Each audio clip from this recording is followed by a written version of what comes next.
Hello and welcome to another MCO update. Today we want to talk about SUI here, and again the SUI chart has formed a potential 5-wave move to the upside, what I have labeled as circle wave 1 in yellow, and it's entirely possible that now a wave 2 pullback has started. Now don't assume necessarily that this is going to be all of the wave 2, this could easily stretch out a little bit further.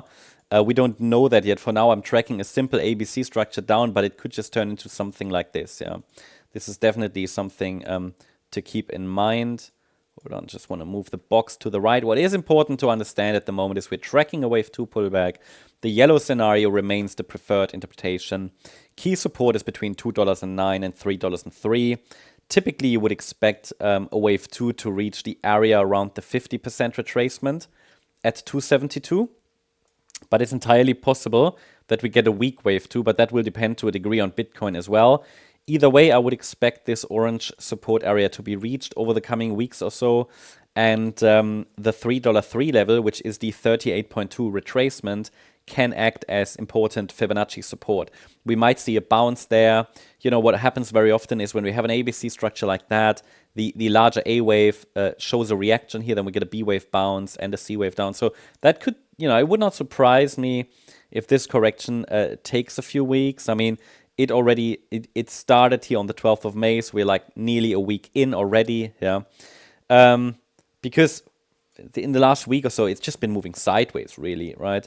So we're still holding our micro support. This is like a signal area, a signal level that if broken to the downside, really gives us a first signal that a larger correction has started. It's like, you know, and you see how relevant it is because the price has been moving between this support area between $3.64 and $3.75 and this resistance area for quite some time now, which is $3.95 to $4.21. So just up and down, right, over the weekend. And yeah, I mean, I'm watching for a break below 364, but the market isn't really ready for it, it seems. But that's definitely what I'm watching for. So the orange count is still possible. I shared that with you over the last few days. Orange count is the direct move to the upside where we could get another extension, but this is not what I am leaning to.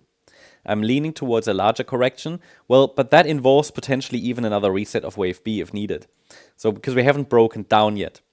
But the bottom line is once we start to see that break below $3.64, we should move down quite quickly in this internal third wave, potentially testing the previous swing lows from the 7th of May, 6th of May, 4th of May. And because we're dealing here with a correction, you can expect some up and down movement, like seemingly chaotic movements. Like in this case, it would be potential B wave bounce that could occur. But yeah, be ready for the messiness. We haven't really broken down. I've added a potential microstructure here, labeling that wave 1, because this looks like a micro 5-wave move down. Wave 2. And I mean, maybe is this another 1-2 setup? Maybe, but first of all, I've run out of wave degrees, and then we don't want to get into nano counting here in altcoin chart. So yeah, that's at the moment my view about SUI. Hope you liked the update. If you did, please hit the like button, leave a comment, and subscribe. And if you really like the content, then please check out the channel membership. Thank you very much. Bye-bye.